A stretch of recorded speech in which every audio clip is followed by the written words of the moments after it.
Hi friends, MRL study studio ಚಾನಲ್ಗೆ ಸ್ವಾಗತಿಸುತ್ತಾ ನಾನು ಈ ಹಿಂದಿನ ತರಗತಿಯಲ್ಲಿ 8ನೇ ತರಗತಿಯ ಭೂಗೋಳಶಾಸ್ತ್ರಕ್ಕೆ ಸಂಬಂಧಪಟ್ಟಂತಹ ಭಾಗ 1 ಮತ್ತು ಭಾಗ 2 ಎರಡೂ ತರಗತಿಗಳ ಭೂಗೋಳಶಾಸ್ತ್ರಕ್ಕೆ ಸಂಬಂಧಪಟ್ಟ ಅಧ್ಯಾಯಗಳನ್ನು ಮುಗಿಸಿದ್ದೀನಿ. ಇವತ್ತಿನ ತರಗತಿಯಲ್ಲಿ ನಾನು 9ನೇ ತರಗತಿಯ ಭಾಗ 1ನಲ್ಲಿ ಬರುವಂತಹ ನಮ್ಮ ರಾಜ್ಯ ಕರ್ನಾಟಕ ಮತ್ತು ಪ್ರಾಕೃತಿಕ ವಿಭಾಗಗಳ ಬಗ್ಗೆ ಇವತ್ತಿನ ತರಗತಿಯಲ್ಲಿ ನೋಡೋಣ. ನಮ್ಮ ರಾಜ್ಯ ಕರ್ನಾಟಕ ಮತ್ತು ಪ್ರಾಕೃತಿಕ ವಿಭಾಗಗಳು. ಈ ಅಧ್ಯಾಯದಲ್ಲಿ ಕೆಳಗಿನ ಅಂಶಗಳನ್ನು ತಿಳಿತೀವಿ. ಅಂದರೆ ಈ ಅಧ್ಯಾಯದಲ್ಲಿ ನಾವು ಯಾವ ಅಂಶಗಳ ಬಗ್ಗೆ ತಿಳ್ಕೊತೀವಿ ಅಂತಂದರೆ, ನಮ್ಮ ನಾಡಿನ ಹಿರಿಮೆ, ಗರಿಮೆ ಹಾಗೂ ಪರಂಪರೆಗಳ ಬಗ್ಗೆ ತಿಳ್ಕೊತೀವಿ. ಕರ್ನಾಟಕ ಎಂಬ ಹೆಸರಿನ ಹಿನ್ನೆಲೆ ಹಾಗೂ ಕರ್ನಾಟಕ ರಾಜ್ಯ ರೂಪುಗೊಂಡ ಬಗ್ಗೆ ತಿಳ್ಕೊತೀವಿ. ಕರ್ನಾಟಕದ ಭೌಗೋಳಿಕ ಸ್ಥಾನ, ವಿಸ್ತೀರ್ಣ, ಭೂ ಮತ್ತು ಜಲ ಮೇರೆಗಳು ಹಾಗೂ ನೆರೆಯ ರಾಜ್ಯಗಳು ಯಾವ್ಯಾವು ಎಂಬುದರ ಬಗ್ಗೆ ಈ ಅಧ್ಯಾಯದಲ್ಲಿ ತಿಳ್ಕೊತೀವಿ. ಕರ್ನಾಟಕದ ಪ್ರಾಕೃತಿಕ ಲಕ್ಷಣಗಳು, ಕರ್ನಾಟಕದ ಪ್ರಾಕೃತಿಕ ವಿಭಾಗಗಳು, ನಮ್ಮ ರಾಜ್ಯದ ಬೆಟ್ಟಗಳು, ಎತ್ತರವಾದ ಶಿಖರಗಳು, ಇವೆಲ್ಲ ಅಂಶಗಳ ಬಗ್ಗೆ ಏನು ಮಾಡ್ತೀನಿ ಅಂದರೆ ಈ ಒಂದು ತರಗತಿಯಲ್ಲಿ ನಾವು ತಿಳ್ಕೊತೀವಿ. ಹಿಂದಿನ ತರಗತಿಯಲ್ಲಿ ಪ್ರಾಕೃತಿಕ ಭೂಗೋಳಶಾಸ್ತ್ರವನ್ನು ಕುರಿತು ಅಧ್ಯಯನ ಮಾಡಲಾಗಿದೆ. ಅಂದರೆ ನಾವು 8ನೇ ತರಗತಿಯಲ್ಲಿ ಏನು ಮಾಡಿದ್ದೀವಿ, ಭೂಗೋಳಶಾಸ್ತ್ರದ ಪ್ರಾಕೃತಿಕ ವಿಭಾಗಗಳ ಬಗ್ಗೆ ತಿಳ್ಕೊಂಡಿದ್ದೀವಿ. ಈಗ ನಮ್ಮ ನಾಡು, ಕನ್ನಡ ನಾಡು, ಕರ್ನಾಟಕವನ್ನು ಕುರಿತು ಈ ಅಧ್ಯಯನ ಏನು ಮಾಡ್ತೀವಿ, ನಾವು ತಿಳ್ಕೊತೀವಿ. ಈ ಅಧ್ಯಾಯದಲ್ಲಿ ತಿಳ್ಕೊತೀವಿ. ಇದು ತನ್ನದೇ ಆದಂಥ ಹಿರಿಮೆ, ಗರಿಮೆ ಮತ್ತು ಪರಂಪರೆಗಳ ಭಾರತ ರಾಜ್ಯಗಳಲ್ಲಿ ಒಂದು. ಇದರ ಹಿರಿಮೆ ಎಷ್ಟು ಪರಂಪರೆ ಉಳ್ಳದಿದೆ, ಎಷ್ಟು ಹಿಂದಿನದಿದೆ, ಎಷ್ಟು ಇತಿಹಾಸ ಇದೆ ಅಂತ ಎಲ್ಲ ಅಂಶಗಳ ಬಗ್ಗೆ ನಾವೇನು ಮಾಡ್ತೀವಿ, ಈ ಅಧ್ಯಾಯದಲ್ಲಿ ತಿಳ್ಕೊತೀವಿ. ಉತ್ತಮ ಸನ್ನಿವೇಶ, ವೈವಿಧ್ಯಮಯ ಭೂಸ್ವರೂಪಗಳು, ಸಸ್ಯ ಮತ್ತು ಪ್ರಾಣಿ ವರ್ಗ, ವಿವಿಧ ಮಣ್ಣು, ನದಿ, ಜಲ, ಖನಿಜ ಸಂಪನ್ಮೂಲಗಳು, ಜಲ ಸಂಪನ್ಮೂಲಗಳು, ಹೀಗೆ ಮುಂತಾದವುಗಳ ಬಗ್ಗೆ ನಾವೇನು ಮಾಡ್ತೀವಿ ಅಂದರೆ ಈ ಅಧ್ಯಾಯದಲ್ಲಿ ತಿಳ್ಕೊತೀವಿ. ಸಾಹಿತ್ಯ, ಕಲೆ, ಸಂಸ್ಕೃತಿ, ಧಾರ್ಮಿಕ, ಆಧ್ಯಾತ್ಮಿಕ, ಐತಿಹಾಸಿಕ, ಪ್ರಸಿದ್ಧ, ಪವಿತ್ರ ಮತ್ತು ಪುಣ್ಯಕ್ಷೇತ್ರಗಳನ್ನು, ನಾಡು, ಪ್ರಕೃತಿ, ಸೌಂದರ್ಯ, ಈ ಎಲ್ಲ ಅಂಶಗಳ ಬಗ್ಗೆ ಏನು ಮಾಡ್ತೀವಿ, ಈ ತರಗತಿಯಲ್ಲಿ ನಾವು ತಿಳ್ಕೊತೀವಿ.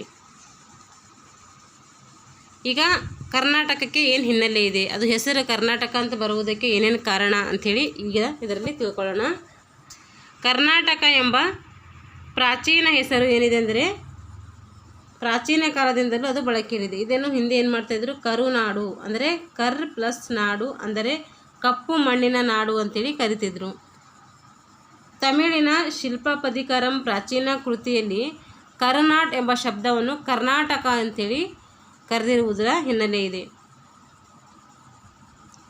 ಕರುನಾಟ್ ಅಂದರೆ ಏನಂದರೆ ಉನ್ನತ ಅಂತ ಅರ್ಥ. ಕರ್ನಾಟ ಅಂದರೆ ಉನ್ನತ ಅಥವಾ ಎತ್ತರದಲ್ಲಿರುವಂತಹ ಒಂದು ನಾಡು ಅಂತೇಳಿ ಕರಿತೀವಿ. ಹಿಂದೆ ಕಾವೇರಿ ನದಿಯಿಂದ ಗೋದಾವರಿ ನದಿಯವರೆಗೂ ಏನು ಮಾಡಿತ್ತಂದರೆ ನಮ್ಮ ಕನ್ನಡ ನಾಡು ಹಬ್ಬಿತೆಂದು ನೃಪತುಂಗನ ಆಸ್ಥಾನದ ಕವಿಯಾದಂಥ ಶ್ರೀ ವಿಜಯ ಏನು ಮಾಡ್ತಾನೆ, ತನ್ನ ಅಲಂಕಾರ ಗ್ರಂಥವಾದಂತಹ ಕವಿರಾಜ ಮಾರ್ಗದಲ್ಲಿ ಏನು ಮಾಡ್ತಾನೆ, ಉಲ್ಲೇಖಿಸ್ತಾನೆ. ಸ್ವತಂತ್ರ ನಂತರ ಭಾರತವನ್ನು ಅನೇಕ ರಾಜ್ಯಗಳನ್ನಾಗಿ ವಿಂಗಡಿಸಲಾಯಿತು. ಮೈಸೂರು ರಾಜರ ಒಡೆತನದಲ್ಲಿದ್ದಂಥ ದಕ್ಷಿಣದ 9 ಜಿಲ್ಲೆಗಳನ್ನು ಒಳಗೊಂಡಂತಹ 1953ರಲ್ಲಿ ಏನಾಯಿತು ಮೈಸೂರು ರಾಜ್ಯ ಉದಯವಾಯಿತು. ಮೈಸೂರು ರಾಜ್ಯ ಉದಯವಾಗಿದ್ದು ಎಷ್ಟರಲ್ಲಿ ಅಂತಂದರೆ 1953ರಲ್ಲಿ ಏನಾಗುತ್ತೆ, ಮೈಸೂರು ರಾಜ್ಯ ಉದಯವಾಗ್ತೈತಿ. ಆನಂತರ ಭಾಷಾವಾರು ಪ್ರಾಂತ್ಯಗಳಾಗಿ ವಿಂಗಡಣೆಗೆ ಬಂದವು. ಆ ಭಾಷಾವಾರು ಪ್ರಾಂತ್ಯಗಳಂದರೆ ಬಾಂಬೆ, ಹೈದರಾಬಾದ್, ಮೈಸೂರು ಹಾಗೂ ಕೊಡಗು ಪ್ರಾಂತ್ಯಗಳನ್ನಾಗಿ ಹಂಚಲಾಯಿತು. ಕನ್ನಡ ಭಾಷೆ ಮಾತನಾಡುವ ಜನರನ್ನು ಒಟ್ಟಾಗಿ ಏನಂತ ಕರಿತಾಯಿದ್ರು, ಕರ್ನಾಟಕದವರು ಅಂಥೇಳಿ ಕರಿತಾಯಿದ್ರು.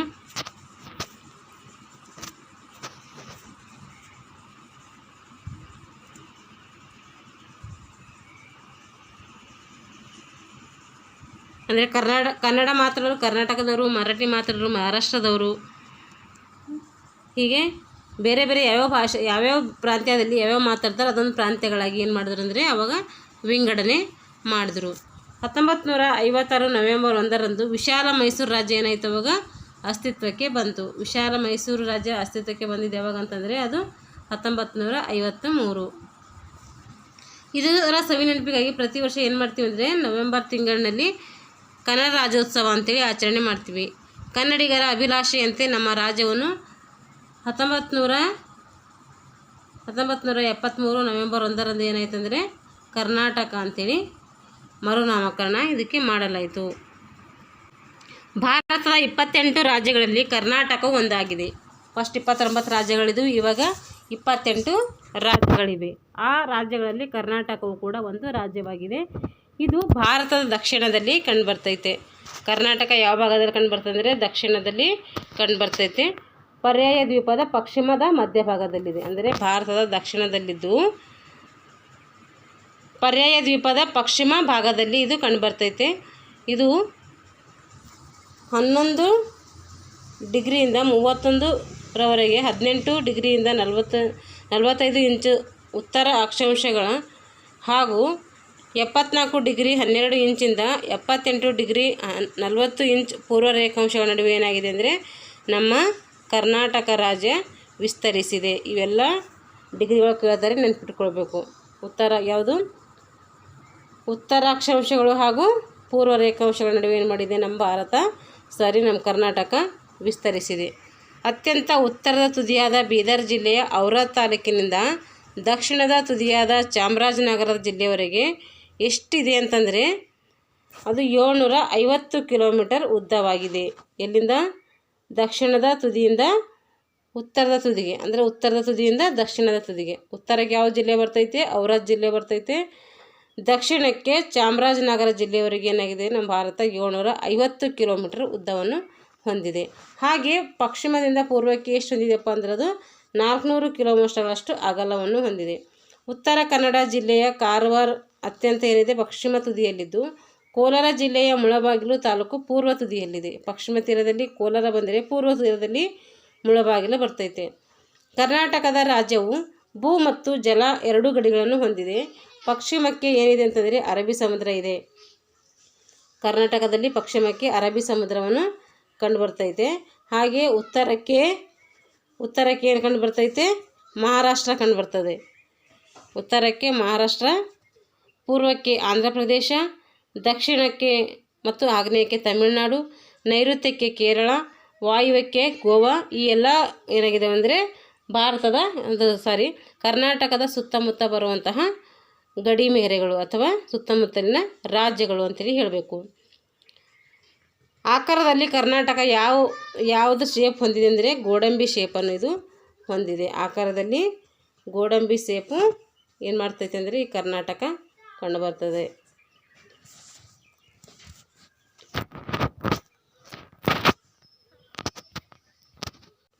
ಈಗ ಕರ್ನಾಟಕದ ವಿಸ್ತೀರ್ಣ ಎಷ್ಟಿದೆ ಅಂದರೆ ಕರ್ನಾಟಕ ರಾಜ್ಯವು 1,91,791 ಚದರ ಕಿಲೋಮೀಟರ್ ವಿಸ್ತೀರ್ಣವನ್ನು ಹೊಂದಿದೆ. ವಿಸ್ತೀರ್ಣದಲ್ಲಿ ಭಾರತ ಎಷ್ಟನೇ ದೊಡ್ಡ ರಾಜ್ಯ ಇದೆ ಅಂದರೆ ಅದು 8ನೇ ದೊಡ್ಡ ರಾಜ್ಯವಾಗಿದೆ. 8ನೇ ದೊಡ್ಡ ರಾಜ್ಯ ಆಗಿದೆ. ಹಾಗೆ ಇದ್ರ ಜನಗಣತಿ ಎಷ್ಟಂತಂದರೆ 2011ರ ಜನಗಣತಿ ಪ್ರಕಾರ ಭಾರತದ ಜನಸಂಖ್ಯೆ ಅಂದರೆ ಕರ್ನಾಟಕದ ಜನಸಂಖ್ಯೆ ಎಷ್ಟು ಹೊಂದಿದೆ ಅಂತಂದರೆ 6,41,30,704 ಜನಸಂಖ್ಯೆಯನ್ನು ನಮ್ಮ ಕರ್ನಾಟಕ ಒಂದೇ ಹೊಂದಿದೆ. ಜನಸಂಖ್ಯೆಯಲ್ಲಿ 9ನೇ ಸ್ಥಾನವನ್ನು ಹೊಂದಿದೆ. ವಿಸ್ತೀರ್ಣದ ಕಂಡ್ರೆ 8ನೇ ಸ್ಥಾನ, ಜನಸಂಖ್ಯೆಯಲ್ಲಿ ಬಂದರೆ 9ನೇ ಸ್ಥಾನವನ್ನು ನಮ್ಮ ಕರ್ನಾಟಕ ರಾಜ್ಯ ಪಡ್ಕೊಂಡಿದೆ. ಭಾರತದ ಒಟ್ಟು ಭೌಗೋಳಿಕ ವಿಸ್ತರಣದಲ್ಲಿ ಕರ್ನಾಟಕದ ವಿಸ್ತೀರ್ಣ ಎಷ್ಟಿದೆ ಅಂತಂದರೆ ಭಾರತ ಒಟ್ಟು ಭೌಗೋಳಿಕ ವಿಸ್ತೀರ್ಣದಲ್ಲಿ 5.83% ಭಾಗದಷ್ಟು ಕರ್ನಾಟಕ ವಿಸ್ತೀರ್ಣವನ್ನು ಹೊಂದಿದೆ. ಇದೆಲ್ಲ 2011ರ ಜನಗಣತಿ ಪ್ರಕಾರ. ಇಲ್ಲಿ ಗಂಟೆ ಏನಾಗಿಲ್ಲ, ಇನ್ನೂ ಜನಗಣತಿ ನಡೆದಿಲ್ಲ. ಅದಕ್ಕೋಸ್ಕರ ನಾವು ನೋಡಬೇಕು 2011ರ ಜನಗಣತಿ ಪ್ರಕಾರನೇ ಈ ಮಾಹಿತಿಯನ್ನು ನೆನ್ಪಿಟ್ಟುಕೊಳ್ಬೇಕು. ಕೇಂದ್ರ ಸರ್ಕಾರದ ವಿಶೇಷ ಸ್ಥಾನ ಪಡೆದಿರುವಂತಹ ಹೈದರಾಬಾದ್ ಕರ್ನಾಟಕದ ಜಿಲ್ಲೆಗಳು, ಇದು ಎಕ್ಸಾಮ್ಗೆ ಆಗ್ತೈತೆ. ಹೈದರಾಬಾದ್ ಕರ್ನಾಟಕದ ಜಿಲ್ಲೆಗಳು ಯಾವ್ಯಾವು ಅಂತೇಳಿ ಕೇಳ್ತಾರೆ. ಅದು ಬೀದರ್, ರಾಯಚೂರು, ಕಲಬುರಗಿ, ಕೊಪ್ಪಳ, ಯಾದಗಿರಿ, ಬಳ್ಳಾರಿ, ವಿಜಯನಗರ. ಇದು ಆಲ್ಮೋಸ್ಟ್ ಹೈದರಾಬಾದ್ ಕರ್ನಾಟಕದ ವಿದ್ಯಾರ್ಥಿಗಳಿಗೆ ಈ ಜಿಲ್ಲೆಗಳು ನೆನಪಿರ್ತವೆ. ಆದರೆ ನಾನ್-HK ಏನಾಗಲ್ಲ, ಈ ಜಿಲ್ಲೆಗಳು ನೆನಪಿರಲ್ಲ. ಅದಕ್ಕೋಸ್ಕರ ಏನು ಮಾಡ್ತಾರೆ, ಇಂಥ ಪ್ರಶ್ನೆಗಳನ್ನು ಕೇಳ್ತಾರೆ. ಅದಕ್ಕೋಸ್ಕರ ಏನು ಮಾಡಬೇಕಂದ್ರೆ ಇಬ್ಬರೂ ಸಹ ಈ ಜಿಲ್ಲೆಗಳನ್ನು ನೆನಪಿಟ್ಕೊಳ್ಬೇಕು. ಇಂದು ನಮ್ಮ ರಾಜ್ಯದಲ್ಲಿ ಎಷ್ಟು ಜಿಲ್ಲೆಗಳಿವೆ ಅಂದರೆ 31 ಜಿಲ್ಲೆಗಳಿವೆ. ಈ ಜಿಲ್ಲೆಗಳಲ್ಲಿ ಒಟ್ಟು ತಾಲೂಕುಗಳು ಎಷ್ಟು ಬರ್ತವೆ ಅಂದರೆ 227 ತಾಲೂಕುಗಳು ಬರ್ತವೆ. 545 ಹೋಬಳಿಗಳು, 347 ಪಟ್ಟಣ ನಗರಗಳು, 29,483 ಹಳ್ಳಿಗಳಿವೆ. ಈ ಒಟ್ಟು ಕರ್ನಾಟಕದಲ್ಲಿರುವಂಥ ಜಿಲ್ಲೆ, ತಾಲೂಕು, ಹೋಬಳಿ, ಪಟ್ಟಣ ಇವೆಲ್ಲ ಕಂಡುಬರ್ತವೆ. ಬೆಳಗಾವಿ ಜಿಲ್ಲೆ ಏನಿದೆ ಅಂದರೆ ವಿಸ್ತೀರ್ಣದಲ್ಲಿ ಅತಿ ದೊಡ್ಡ ಜಿಲ್ಲೆಯಾಗಿದೆ. ಫಸ್ಟ್ ಯಾವುದಿತ್ತಂದರೆ ಗುಲ್ಬರ್ಗ ಇತ್ತು, ಆಮೇಲೆ ಏನಾಗಿದೆ ಯಾದಗಿರಿ ಡಿವೈಡ್ ಆಗಿದ ಮೇಲೆ ಇವಾಗ ನಮ್ಮ ಬೆಳಗಾವಿನೇ ವಿಸ್ತೀರ್ಣದಲ್ಲಿ ದೊಡ್ಡದಾದಂಥ ಜಿಲ್ಲೆ. ಹಾಗಾದರೆ ಚಿಕ್ಕ ಜಿಲ್ಲೆ ಯಾವುದಪ್ಪ ಅಂದರೆ ಅದು ನಮ್ಮ ಬೆಂಗಳೂರು ನಗರ. ಬೆಂಗಳೂರು ನಗರ ಬೇರೆ, ಬೆಂಗಳೂರು ಗ್ರಾಮಾಂತರ ಬೇರೆ ಬೇರೆ ಇರ್ತೈತೆ. ನಾವು ಬೆಂಗಳೂರು ನಗರ ಅನ್ನೋದು ಚಿಕ್ಕ ಜಿಲ್ಲೆ ಅಂತೇಳಿ ನೆನ್ಪಿಟ್ಕೋಬೇಕು. ಹಾಗೆ ನಮ್ಮ ಕರ್ನಾಟಕದ ರಾಜಧಾನಿ ಕೂಡ ಬೆಂಗಳೂರು. ಆಡಳಿತ ನಿರ್ವಹಣೆಯ ದೃಷ್ಟಿಯಿಂದ ಕರ್ನಾಟಕವನ್ನು ಏನು ಮಾಡಿದ್ದಾರೆ ಅಂದರೆ 4 ವಿಭಾಗಗಳಾಗಿ ವಿಂಗಡಣೆ ಮಾಡಿದ್ದಾರೆ. ಆ 4 ವಿಭಾಗಗಳು ಯಾವಂದರೆ ಬೆಂಗಳೂರು ವಿಭಾಗ, ಮೈಸೂರು ವಿಭಾಗ, ಬೆಳಗಾವಿ ವಿಭಾಗ, ಕಲಬುರಗಿ ವಿಭಾಗ. ಹೀಗೆ 4 ವಿಭಾಗಗಳು ನಾವು ಏನು ಮಾಡ್ತೀವಿ ಕಂಡುಕೊಳ್ತೀವಿ. ಪ್ರಾಕೃತಿಕ ವಿಭಾಗಗಳು. ಹಾಗಾದರೆ ಕರ್ನಾಟಕದಲ್ಲಿ ಕಂಡುಬರುವಂಥ ಪ್ರಾಕೃತಿಕ ವಿಭಾಗಗಳು ಯಾವ್ಯಾವು ಅಂತಂದರೆ, ಕರ್ನಾಟಕ ರಾಜ್ಯವು ಭಾರತದ ಪರ್ಯಾಯ ದ್ವೀಪದ ಒಂದು ಭಾಗವಾಗಿದ್ದು ವೈವಿಧ್ಯಮಯ ಪ್ರಾಕೃತಿಕ ಲಕ್ಷಣಗಳನ್ನು ಇದು ಹೊಂದಿರುತ್ತದೆ.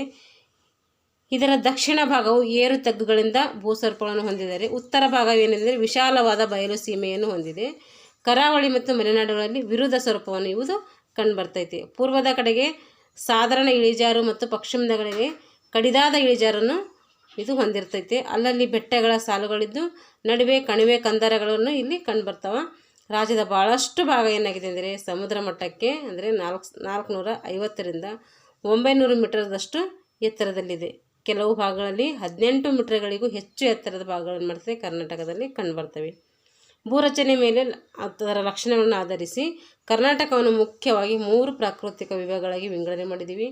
ಅದು ಒಂದು ಕರಾವಳಿ, ಮಲೆನಾಡು, ಬಯಲು ಸೀಮೆ, ಹೀಗೆ 3 ಭಾಗಗಳಾಗಿ ನಾವು ವಿಂಗಡಣೆ ಮಾಡಿದ್ದೀವಿ. ಈಗ ಕರಾವಳಿ ಬಗ್ಗೆ ತಿಳ್ಕೊಳ್ಳೋಣ. ಭಾಷಾವಾರು ಪ್ರಾಂತ್ಯಗಳ ವಿಂಗಡಣೆಯ ಫಲವಾಗಿ ಕರ್ನಾಟಕ ರಾಜ್ಯ ಏನು ಮಾಡ್ತು ಅಂದರೆ ಸಮುದ್ರ ತೀರ ಮತ್ತು ಕರಾವಳಿ ಮೈದಾನವನ್ನು ಇದಕ್ಕೆ ಒಂದು ಕಂಡುಬರ್ತೈತೆ. ಈ ಪ್ರಾಕೃತಿಕ ವಿಭಾಗವು ಅರಬ್ಬಿ ಸಮುದ್ರ, ಮಲೆನಾಡುಗಳ ಮಧ್ಯೆ ಏನಾಗಿದೆ ಅತಿ ಮಧ್ಯದಲ್ಲಿ ವಿಸ್ತರಿಸಿದೆ. ಇದು ದಕ್ಷಿಣದಲ್ಲಿ ಮಂಗಳೂರಿನಿಂದ ಉತ್ತರದಲ್ಲಿ ಕಾರವಾರದವರೆಗೆ ಇದು ಗಡಿ ಎಷ್ಟಿದೆ ಅಂದರೆ 320 ಕಿಲೋಮೀಟರ್ ಉದ್ದವನ್ನು ಹೊಂದಿದೆ. 12ರಿಂದ 64 ಕಿಲೋಮೀಟರ್ ಅಗಲವನ್ನು ಹೊಂದಿದೆ. ಇದು ಉದ್ದ ಮತ್ತು ಅಗಲ ಕೇಳ್ತಾರೆ, ನೆನ್ಪಿಟ್ಕೊಳ್ಬೇಕು. ದಕ್ಷಿಣದಲ್ಲಿ ಅಗಲವಾಗಿದ್ದು ಉತ್ತರದ ಕಡೆಗೆ ಕಿರಿದಾಗುತ್ತಾ ಕಡಿದಾದ ಇಳಿಜಾರಿನಿಂದ ಕೂಡಿದೆ. ಇದರ ಎತ್ತರ ಎಷ್ಟಿದೆ ಅಂತಂದರೆ ಸಮುದ್ರ ಮಟ್ಟದಿಂದ 200 ಮೀಟರ್ಗಳನ್ನು ಮೀರುತ್ತದೆ. ಇದನ್ನು ಕೆನರಾ ಅಥವಾ ಕರ್ನಾಟಕ ಕರಾವಳಿ ಅಂತೇಳಿ ಕರೀತಾರೆ. ಕಡಲ ಕೊರೆತದಿಂದ ರಚಿತವಾದ ಈ ಕರಾವಳಿಯ ಮೂಲಕ ಹಲವು ನದಿಗಳೇನಾಗಿದೆ ರಭಸದಿಂದ ಹರಿಯುತ್ತವೆ. ಅವು ಅಳಿವೆಗಳನ್ನು ನಿರ್ಮಿಸುತ್ತವೆ.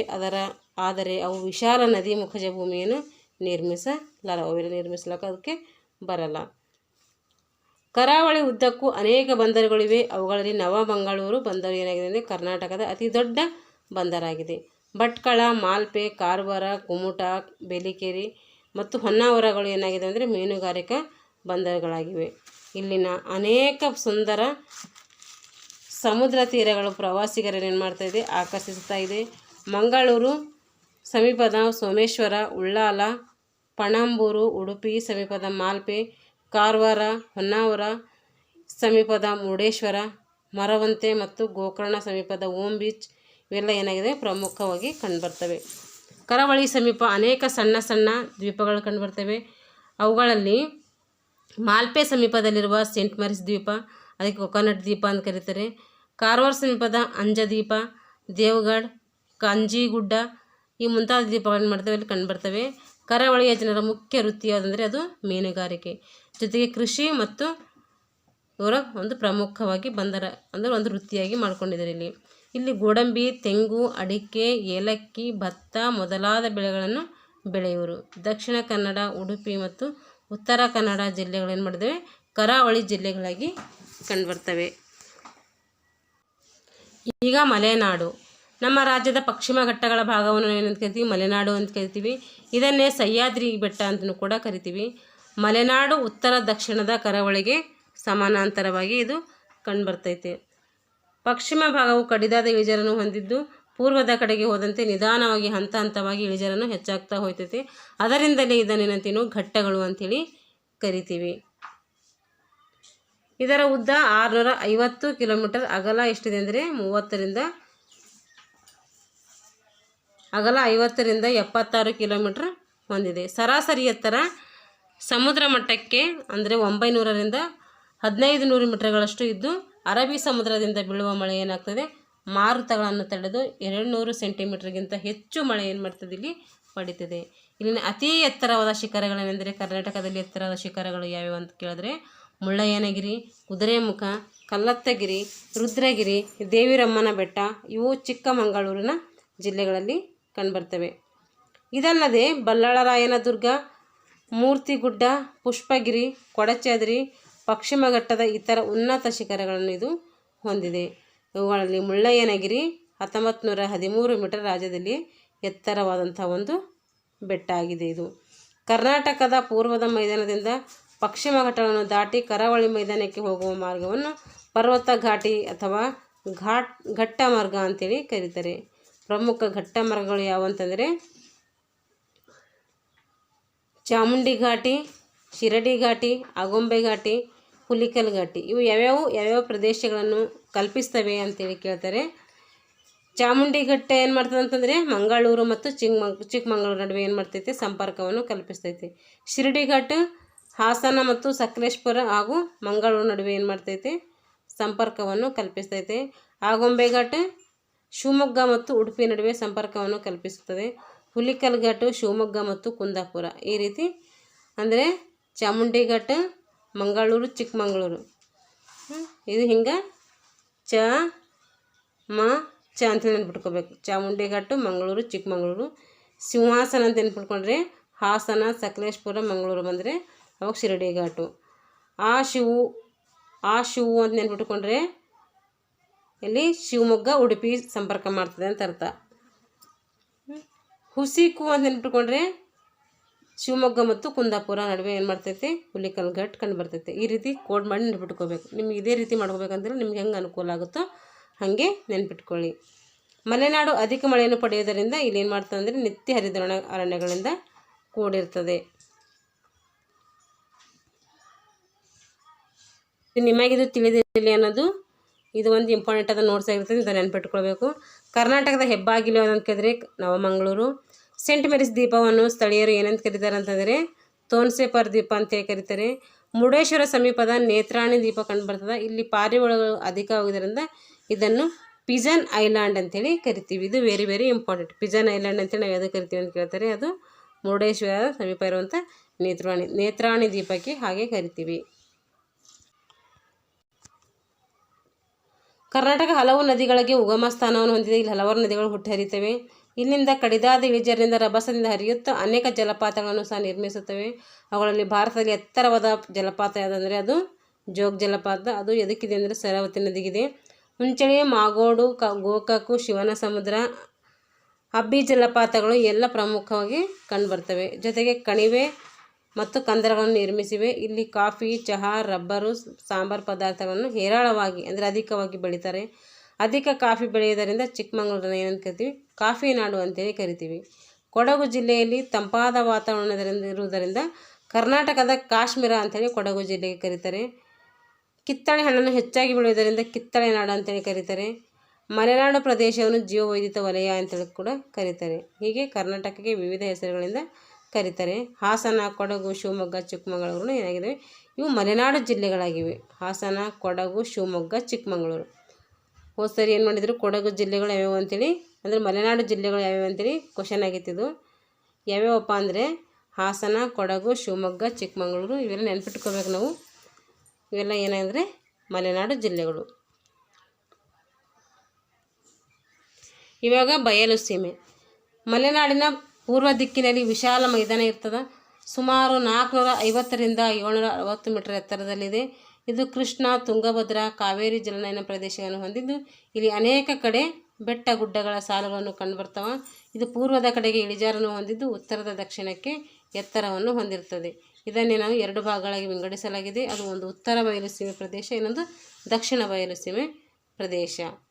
ಉತ್ತರ ಬಯಲು ಸೀಮೆ ಪ್ರದೇಶ ಇದು ಕಪ್ಪು ಮಣ್ಣಿನಿಂದ ಕೂಡಿದ್ದು ಬಯಲು ಪ್ರದೇಶ ಮತ್ತು ವಿಸ್ತಾರವಾದ ಪ್ರಸ್ಥಭೂಮಿಯನ್ನು ಹೊಂದಿದೆ. ಸಮುದ್ರ ಮಟ್ಟದಿಂದ 365ರಿಂದ 610 ಮೀಟರ್ಗಳಷ್ಟು ಏನಿದೆ ಅಂದರೆ ಎತ್ತರವನ್ನು ಕಂಡುಬರ್ತೈತಿ. ಅಲ್ಲಲ್ಲಿ ಬೆಟ್ಟ ಗುಡ್ಡಗಳು ಕಂಡುಬರ್ತವೆ. ಅವುಗಳಲ್ಲಿ ನರಗುಂದದ ಬೆಟ್ಟ, ಪಸರಗಡ ಗುಡ್ಡ, ಇಳಕಲ್ ಗುಡ್ಡ ಇವೆಲ್ಲ ಪ್ರಮುಖವಾದಂಥ ಗುಡ್ಡಗಳಾಗಿವೆ. ಸವದತ್ತಿ ಮತ್ತು ಬಾದಾಮಿಯ ಪೂರ್ವದಲ್ಲಿ ಸುಣ್ಣಕಲ್ಲಿನ ಕೆಲವು ಭಾಗಗಳು ಸ್ತರಭಂಗದಿಂದ ಕೂಡಿದ್ದು ಹೆಚ್ಚು ಏರಿಳಿತದ ಭೂಸ್ವರೂಪಕ್ಕೆ ಕಾರಣವಾಗಿದೆ. ಸುಮಾರು 62 ಮೀಟರ್ ಎತ್ತರದಿಂದ ಧುಮುಕುವ ಘಟಪ್ರಭಾ ನದಿಯ ಗೋಕಾಕ ಜಲಪಾತ ಇಲ್ಲಿ ಪ್ರಸಿದ್ಧವಾದಂಥ ಒಂದು ಜಲಪಾತವಾಗಿದೆ. ಇದಲ್ಲದೆ ಛಾಯಾ ಭಗವತಿ ಮತ್ತು ಸೊಗಲ ಜಲಪಾತಗಳು ಉತ್ತರದ ಮೈದಾನದಲ್ಲಿವೆ. ಬೀದರ್, ವಿಜಯಪುರ, ಕಲಬುರಗಿ, ಯಾದಗಿರಿ, ಗದಗ, ಕೊಪ್ಪಳ, ರಾಯಚೂರು, ಬಳ್ಳಾರಿ, ಹಾವೇರಿ, ಬಾಗಲಕೋಟೆ ಜಿಲ್ಲೆಗಳು ಏನಾಗಿದ್ದಾವೆ ಅಂದರೆ ಈ ಎಲ್ಲ ಜಿಲ್ಲೆಗಳು ಉತ್ತರ ಭಾಗದಲ್ಲಿ ಉತ್ತರ ಮೈದಾನದಲ್ಲಿ ಕಂಡುಬರ್ತವೆ. ಬೇಸಿಗೆಯಲ್ಲಿ ಅಧಿಕ ಉಷ್ಣಾಂಶ ಇರುವುದರಿಂದ ಇದನ್ನು ಬಿಸಿಲು ನಾಡು ಅಂತೇಳಿ ಕೂಡ ಕರೀತಾರೆ. ಒಣ ಬೇಸಾಯದ ಬೆಳೆಗಳಾದಂಥ ಶೇಂಗಾ, ಜೋಳ, ಸಜ್ಜಿ, ಹತ್ತಿ, ಬೇಳೆಕಾಳುಗಳನ್ನು ಇಲ್ಲಿ ಹೆಚ್ಚಾಗಿ ಬೆಳೀತಾರೆ. ಇದು ಮುಳ್ಳಯ್ಯನಗಿರಿ ಬೆಟ್ಟ ಚಿತ್ರ. ಇದು ಮಧುಗಿರಿ ಏಕಶಿಲಾ ಬೆಟ್ಟ. ಇವೆರಡು ನೆನ್ಪಿಟ್ಕೊಳ್ಬೇಕು. ಈಗ ದಕ್ಷಿಣ ಬಯಲು ಸೀಮೆ. ಈಗ ಉತ್ತರ ಬಯಲು ಸೀಮೆ ನೋಡಿದ್ವಿ. ಈಗ ದಕ್ಷಿಣ ಬಯಲು ಸೀಮೆ. ಇದು ಉತ್ತರದಲ್ಲಿ ತುಂಗಭದ್ರಾ ನದಿ ಪಾತ್ರದಿಂದ ದಕ್ಷಿಣದ ಚಾಮರಾಜನಗರ ಜಿಲ್ಲೆಯವರೆಗೆ ಏನಿದೆ ಕಂಡುಬರ್ತೈತೆ. ಇದು ಭಾಳಷ್ಟು ಕೆಂಪು ಮಣ್ಣಿನಿಂದ ಕೂಡಿರುವ ಪ್ರಸ್ಥಭೂಮಿ. ಈ ಪ್ರದೇಶದಲ್ಲಿ ಏರು ತಗ್ಗಿನಿಂದ ಕೂಡಿದ್ದು 900ರಿಂದ 975 ಮೀಟರ್ ಎತ್ತರದಲ್ಲಿದ್ದು ಉತ್ತರ ಮೈದಾನಕ್ಕಿಂತ ಎತ್ತರವಾಗಿದೆ. ಪೂರ್ವದ ಕಡೆಗೆ ಇಳಿಜಾರಾಗಿದೆ. ಇದು ಅನೇಕ ಬೆಟ್ಟಗಳಿಂದ ಕೂಡಿದೆ. ಅವುಗಳೆಂದರೆ ಚಿತ್ರದುರ್ಗದ ಬೆಟ್ಟ, ಬೆಂಗಳೂರು ಗ್ರಾಮಾಂತರ ಜಿಲ್ಲೆ, ನಾರಾಯಣದುರ್ಗ, ಸವನದುರ್ಗ, ಶಿವಗಂಗೆ, ತುಮಕೂರು ಜಿಲ್ಲೆಗಳು, ಮಧುಗಿರಿ ಬೆಟ್ಟ. ಮಧುಗಿರಿ ಬೆಟ್ಟ ಅಂದರೆ ಏಷ್ಯಾದಲ್ಲಿ ಅತಿ ದೊಡ್ಡ ಏಕಶಿಲಾ ಬೆಟ್ಟವಾಗಿದೆ. ಚಿಕ್ಕಮಗಳೂರು ಜಿಲ್ಲೆಯ ನಂದಿಗಿರಿಧಾಮ, ಚೆನ್ನಕೇಶವ ಬೆಟ್ಟ, ಕವಲೇದುರ್ಗ ಮತ್ತು ಸ್ಕಂದಗಿರಿ. ಮಂಡ್ಯ ಜಿಲ್ಲೆಯ ಆದಿಚುಂಚನಗಿರಿ ಬೆಟ್ಟ, ಚಾಮರಾಜನಗರ ಜಿಲ್ಲೆಯ ಬಿಳಿಗಿರಿ ರಂಗನ ಬೆಟ್ಟ, ಮಲೆ ಮಹದೇಶ್ವರ ಬೆಟ್ಟ, ಗೋಪಾಲಸ್ವಾಮಿ ಬೆಟ್ಟ, ಮೈಸೂರು ಜಿಲ್ಲೆಯ ಚಾಮುಂಡಿ ಬೆಟ್ಟ ಇವೆಲ್ಲ ಏನಾಗಿದೆ ಪ್ರಮುಖವಾದ ಬೆಟ್ಟಗಳು. ಈ ಪ್ರದೇಶವು ಮಳೆನೆರಳಿನ ಪ್ರದೇಶವಾಗಿದೆ. ಕಾವೇರಿ, ಪಾಲಾರ, ಪೆನ್ನಾರ ಇಲ್ಲಿ ಹರಿಯುವ ಪ್ರಮುಖ ನದಿಗಳು. ರಾಗಿ, ಭತ್ತ, ಕಬ್ಬು, ಶೇಂಗಾ, ಹಿಪ್ಪೇನೆರಳೆ, ತರಕಾರಿಗಳು, ಹಣ್ಣು, ಹೂಗಳು ಏನು ಮಾಡ್ತವೆ ಇಲ್ಲಿ ಪ್ರಮುಖವಾಗಿ ಬೆಳೀತವೆ. ದಾವಣಗೆರೆ ಮತ್ತು ಚಿತ್ರದುರ್ಗ, ತುಮಕೂರು, ಕೋಲಾರ, ಚಿಕ್ಕಮಗಳೂರು, ಮಂಡ್ಯ, ಮೈಸೂರು ಇವೆಲ್ಲ ಏನಾಗಿದೆ ದಕ್ಷಿಣದಲ್ಲಿ ಕಂಡುಬರುವಂತಹ ಮೈದಾನಗಳು ಆಗಿದ್ದಾವೆ.